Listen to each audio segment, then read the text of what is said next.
Welcome to Backbone Unlimited. My name is Matt Hartsky. In this episode, we're going to answer one of the most common questions elk hunters ask. How far do elk actually move in a 24-hour period? A lot of elk hunters imagine elk wandering miles across an entire mountain range every day. When they don't find elk where they expected, they assume the herd must have moved miles away overnight. So they start hiking further, covering more ground and chasing new basins every day. But after more than 3 decades of hunting Western elk, I can tell you something important. Most elk do not travel nearly as far in a normal day as a lot of hunters think. In fact, when elk have the three things they care about most, food, security, and favorable wind, they often live inside surprisingly small daily movement loops. If you're not familiar with who I am, I've been hunting and guiding Western big game for over 34 years, and I've been a professional strength conditioning and nutrition coach for more than 30 years, and I'm here to help you become a more successful and consistent elk hunter and outdoorsman. Understanding how far elk typically move in 24 hours completely changes how you're going to scout, how you hunt, and how you position yourself on public land. Because once you understand elk movement, you're going to stop chasing elk and start intercepting them. One of the biggest reasons elk hunters struggle to understand elk movement is because they tend to think about it in extremes. On one side, you'll hear people say elk barely move at all. The idea is that if elk are in a basin, they simply stay there all day and all season. On the other side, some hunters believe elk roam miles across entire mountain ranges every single day, constantly drifting from drainage to drainage. The truth is that both of those ideas can be correct depending on the situation. Elk movement is not random wandering, though. It's controlled by three main factors: energy efficiency, terrain structure, and security. Elk move just far enough to meet those needs: food, water, and safe bedding cover, while conserving as much energy as possible. If everything they need exists within a small area, they may barely move at all during a 24-hour period.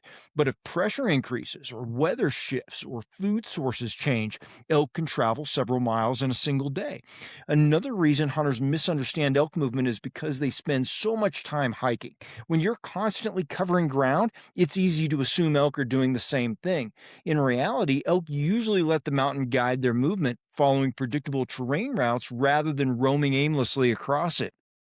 During a normal 24-hour cycle, most elk follow a very predictable rhythm. When hunting pressure is moderate and conditions are stable, elk typically move through a simple pattern of feeding, bedding, and feeding again. Most feeding happens during the night and early morning hours. Elk are going to leave their bedding areas and move into feeding zones where they spend several hours grazing. As daylight approaches, they begin drifting back towards secure bedding cover, usually traveling along the same terrain routes that they've used many times before. That's why we hunt those transition zones. Once they reach bedding areas, elk often remain there for the majority of the day, conserving energy and staying hidden in thick cover or shaded slopes. In a lot of situations, this entire movement loop is surprisingly small. If food, water, and bedding security are located close together, elk might only travel somewhere between a half mile and 2 miles total during an entire day. I've seen it, I've glassed it, I've watched that pattern myself. That doesn't mean elk have small home ranges. Elk can use large areas over the course of weeks or months, but on any given day, they often operate within small, repeatable loops inside those larger ranges. Instead of wandering long distances every day, elk typically follow efficient daily circuits that allow them to meet those needs we talked about while minimizing unnecessary movement. One of the biggest surprises for a lot of elk hunters is how little elk sometimes move. When elk find an area that provides everything they need, they often stay within that zone for days or even weeks. Reliable food is one of the biggest reasons. If elk have consistent feeding opportunities nearby, whether that's grass, forbs, or edge habitat, they don't need to travel far to eat. When those feeding areas sit close to secure bedding cover, the distance elk travel each day becomes even smaller. Secure bedding cover is just as important. Elk prefer bedding areas that offer thick cover, shade, and the ability to detect danger early. North facing slopes, benches in dark timber, and broken terrain often provide the type of security elk want during daylight hours. Minimal hunting pressure also plays a major role. You could look at two areas and come with a whole bunch of statistics for those two areas as far as elk movement. But if you're not factoring in pressure, those two elk patterns could be night and day different. When elk are not being disturbed by predators or hunters, they tend to stay relaxed and predictable within small areas. Terrain and wind also influence this behavior. Many elk bedding zones have reliable thermals and wind patterns, and that helps elk detect danger.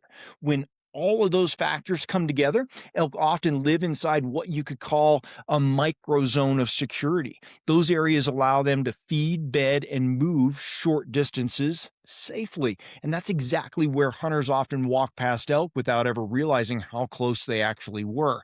And I say that in a lot of Instagram posts or a lot of videos, and folks think that I'm talking about walking elk that are 50 yards off the trail. And that is usually not what I'm talking about. I am talking about walking past elk that are a quarter mile to a half mile away that could be tucked into a nasty pocket, and hunters never know they're there. I watch it. I watch glass and watch hunters do it. I'm on the mountain hunting those nasty pockets myself, and we'll see guys simply covering ridge lines. So I know how many guys walk past a lot of elk every year. Hey, if you hunt public land elk and you're tired of grinding through random seasons, I built the elk hunting series of ebooks for you. Most hunters don't struggle because they lack effort. They struggle because they lack a system. And that's exactly why I built the elk hunting ebook series as a complete progressive framework for Western elk hunters who are done guessing and ready to hunt with intention. Volume 1 is going to be Foundations and Reality. I reset your mindset and expose the assumptions that quietly wreck seasons. In Volume 2, Finding Elk and Understanding Pressure, you'll learn how elk actually move under pressure so you can anticipate instead of react. In Volume 3, Terrain, Wind, and Position, I break down how to use landscape and thermals to consistently create opportunities. In Volume 4, Calling, Silence, and Pressure, sound becomes a decision tool, not an impulse. In Volume 5, Bow Hunting Execution, we're talking about close range strategy so you can finish your encounters. And in Volume 6, Late Season and Post Rut, we're talking about how elk shift after the rut and how to adapt when others quit. This is a system built for consistency. This isn't theory, it's a structured system to help you find elk, read country, and make confident decisions every season. Buy each volume individually or bundle them all to save 50% off at backboneunlimited.com. Now, while elk often live inside those small daily movement loops, there are certain situations that can cause them to travel much farther in a single day.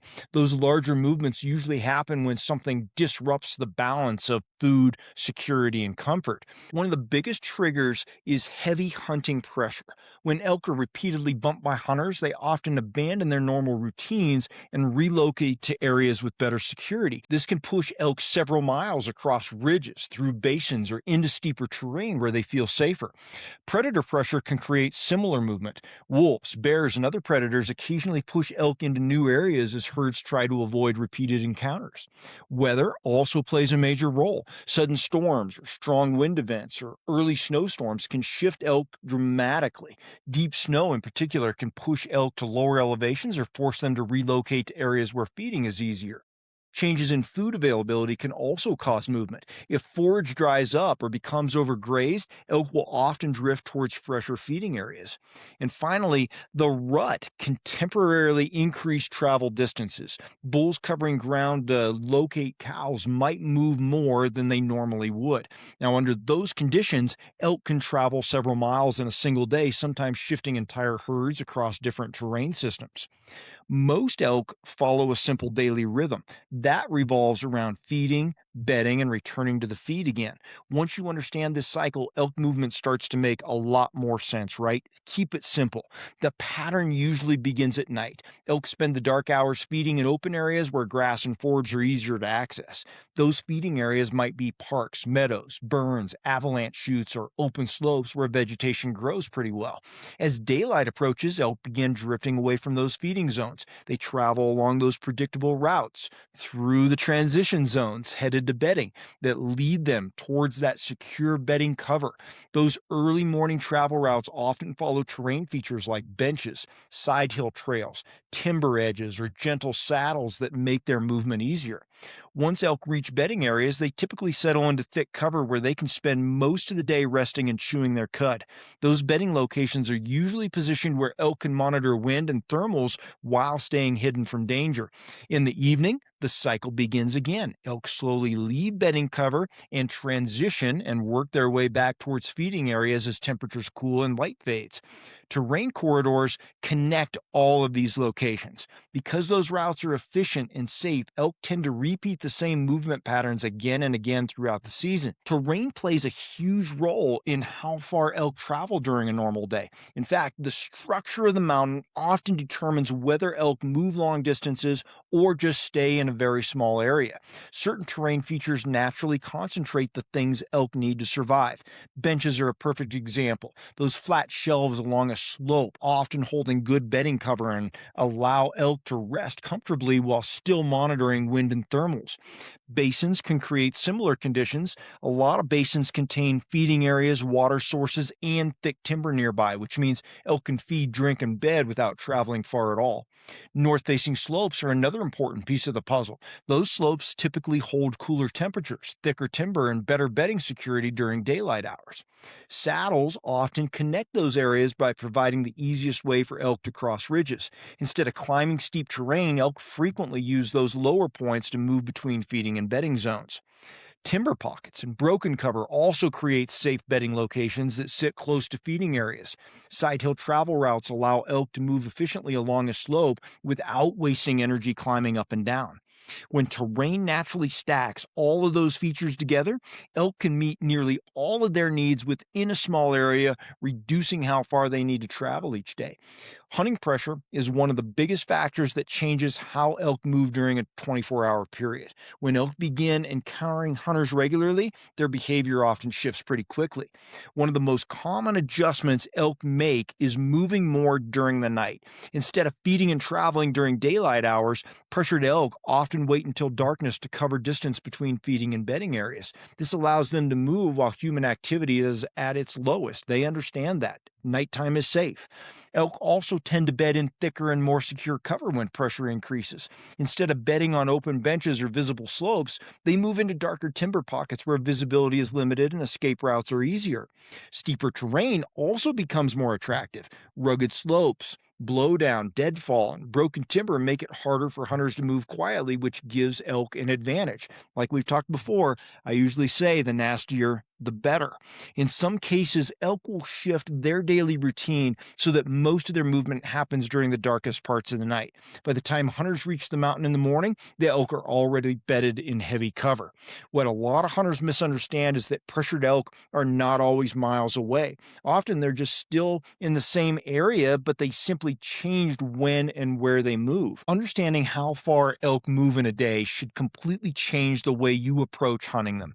One of the biggest mistakes hunters make is assuming elk are constantly traveling long distances.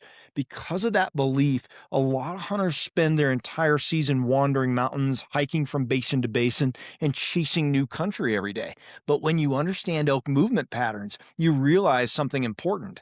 Elk usually live inside predictable daily travel loops. Instead of randomly roaming the mountains, they move between feeding areas, bedding cover, and security zones along the same terrain routes again and again. And this means your job as a hunter is not to cover endless miles of country. Your job is to identify the corridors elk are already using. I've got some really detailed videos about all the terrain features out there, so I encourage you to look at those. Focus on the transitions between feeding areas and bedding cover. Pay attention to benches, side hill trails, timber edges, and saddles that naturally guide elk movement across the landscape. Those terrain features often act as highways that elk use repeatedly. When you position yourself along those routes, you're going to dramatically increase your chances of encountering elk. In other words, success in elk hunting rarely comes from just hiking more miles than everybody else. It comes from understanding movement and placing yourself where elk are already traveling. One of the most valuable things a hunter can learn is recognizing when elk are actually living close to where you found them. When elk are using a small daily movement loop, the mountain will usually show you pretty clear signs. You're looking for fresh tracks. Those are often the first clue. If you repeatedly find new tracks in the same trails or feeding areas over multiple days, that usually means elk are moving through the same ground on a regular schedule. Droppings tell a similar story. Fresh pellets appearing consistently in the same spots indicate elk are feeding and traveling nearby. Rub clusters are another strong indicator. When multiple trees in the same area show fresh rubs, it often means bulls are spending a lot of time in that pocket of terrain. Repeated trail use is also important. Elk tend to follow the same side hill trails and terrain routes when traveling between feed and bedding areas. If those trails are packed with tracks and worn into the dirt, elk are likely using them pretty frequently. Consistent buelling locations can reveal the same pattern during the rut. Hearing bulls in the same drainage or slope on multiple mornings often means they're bedded nearby. Bedding sign is going to look like flattened grass, hair, poop. All of those things often confirm it even more. Together, those signs usually indicate elk are living within a small daily movement bubble or zone nearby. After a lot of years of elk hunting, I've learned that predicting elk movement usually comes down to evaluating a few key pieces of the mountain. When I'm trying to estimate where elk are going to move within the next 24 hours, I like to focus on terrain structure first, like I've talked about in a lot of videos. Terrain tells you where elk can move easily. Benches, saddles, side hill trails, and gentle ridge lines all naturally guide animals across the landscape. If those features connect feeding areas to bedding cover, elk are often going to follow those same routes repeatedly. Next, I evaluate wind and thermals. Elk rely heavily on air movement to detect danger, so they prefer bedding areas where wind patterns help protect them. If you can identify where the wind favors elk security, I can often predict where they want to bed. Bedding cover is another major factor. Thick timber, shaded slopes, and broken terrain give elk the security they want during daylight hours. Then I consider feeding zones. Elk need reliable food every day, and the closer feeding areas are to bedding cover, the smaller their daily movement loop tends to be. And finally, I factor in pressure. Hunting pressure often shifts when elk move and where they feel safe. When you combine terrain, wind, food, bedding, and pressure, you can often predict where elk are going to travel next and position yourself there or in between. Elk movement isn't random wandering across the mountains. Elk move with purpose. They travel just far enough to meet their needs: food, water, bedding, security, and favorable wind, while conserving as much energy as possible. Most of the time, elk are not covering miles of country every day. Instead, they operate inside small, repeatable movement loops that connect feeding areas, bedding cover, and terrain routes that allow them to stay secure. The hunters who consistently find elk understand this. They stop thinking about distance and start thinking about patterns. They study terrain and structure. They pay attention to pressure. They learn how elk use benches, timber edges, saddles, and travel routes to move safely through the landscape. When you begin to see the mountain in the way elk use it, your entire approach to hunting is going to change. You're going to stop chasing elk across endless miles of country, and instead, you start positioning yourself exactly where elk are most likely to travel next. Now, if you want to go deeper into elk movement, pressure patterns, terrain positioning, and structured decision making, that's exactly why I built the elk hunting series of ebooks. It's a progressive system designed to help you understand how elk actually use elk country and how to position yourself accordingly. I have a link to those ebooks in the description. If you want hands-on application and real-time breakdowns, real scenarios, we have an in-person Elk Camp 2026 that is built around this same philosophy: structure, preparation, and execution in real terrain. 90% of our camp is going to be running scenarios. You can check that out at backboneunlimited.com. And if you want ongoing access to the Team Backbone community, classroom, my full digital vault of elk resources, private discussions, and direct communication to me for planning, you can join Team Backbone at backboneunlimited.com underneath our membership tab. Everything we talk about here is connected. Preparation is not a single video, it's a system. Thanks for being here. I appreciate all of you. Until next time, train harder, hunt smarter, and never settle.